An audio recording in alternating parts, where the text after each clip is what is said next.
Isang pangarap na tila imposible, isang batang babae mula sa Maynila na ngayon na tinitingala na ng buong mundo. Hindi lang ito basta ranking, ito ay kasaysayan na isinulat sa dugo at pawis.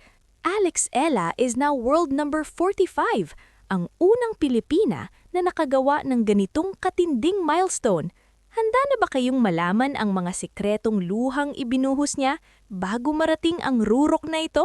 Huwag kayong kungkurap dahil ito ang kwentong magpapatibay sa inyong pagka-Pinoy. Welcome back sa PH Starbuzz family. Alam nating lahat na nayanig ang social media sa balitang ito. Mula Russia, Japan, hanggang Germany, iisang pangalan lang ang pinag-uusapan sa bawat tennis court sa mundo. Pero bakit nga ba itong world number 45 ranked na ito ang itinuturing na pinaka-espesyal sa lahat?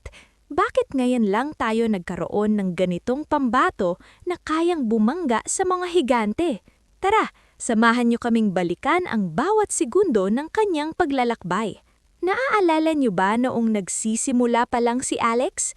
Habang ang ibang kabataan ay nag-e-enjoy sa mall o kasama ang mga kaibigan, si Alex ay nasa Spain, malayo sa pamilya, nagpapakapagod sa ilalim ng init ng araw sa Rafael Nadal Academy. Ramdam ng bawat fan ang bigat ng bawat palo niya ng raketa. Sabi nga ng isang fan, nang makita ko siyang pumasok sa top 50, para na rin kaming mga OFW na nanalo sa gitna ng hirap ng buhay. Ito ang kapangyarihan ni Alex. Hindi lang siya naglalaro para sa tropeyo, kundi para sa pag-asa ng bawat Pilipino. Hindi naging madali ang daan para sa ating Golden Girl. Hinarap niya ang mga pinakamabibilis na serve at pinakamatitinding pressure sa international circuit. Maraming nagsabi noon na hanggang top 100 lang ang limitasyon ng mga Pinoy sa tennis. Pero pinatunayan ni Alex na mali silang lahat. Ang kanyang dahan-dahang pag-akyat mula rank 50, 49 hanggang sa maabot ang mailap na rank 45 ay bunga ng disiplina na iilan lang ang mayroon. Bawat tournament ay parang gyera at bawat panalo ay hakbang tungo sa pagiging alamat. At heto na ang pinakapasabog na balita na nagpabilib sa buong mundo. Inilabas na ang official WTA records at si Alex Ella ay opisyal nang kinikilala bilang isa sa most dangerous players sa tour.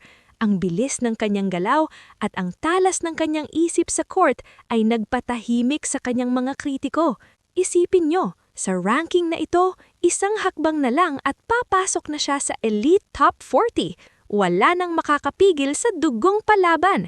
Ang kasaysayang ito ay hindi lang para kay Alex, kundi para sa bawat batang nangangarap na maging kampiyon.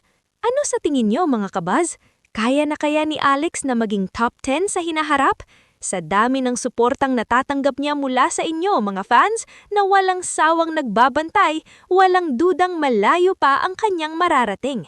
I-comment ang inyong congratulations Alex sa baba at iparamdam natin ang lakas ng suportang Pinoy. Huwag kalimutang i-share ang video ito para mas marami pang ma-inspire. Hanggang sa susunod na update dito sa PH Starbuzz. Manatiling proud, manatiling Pinoy. Paalam!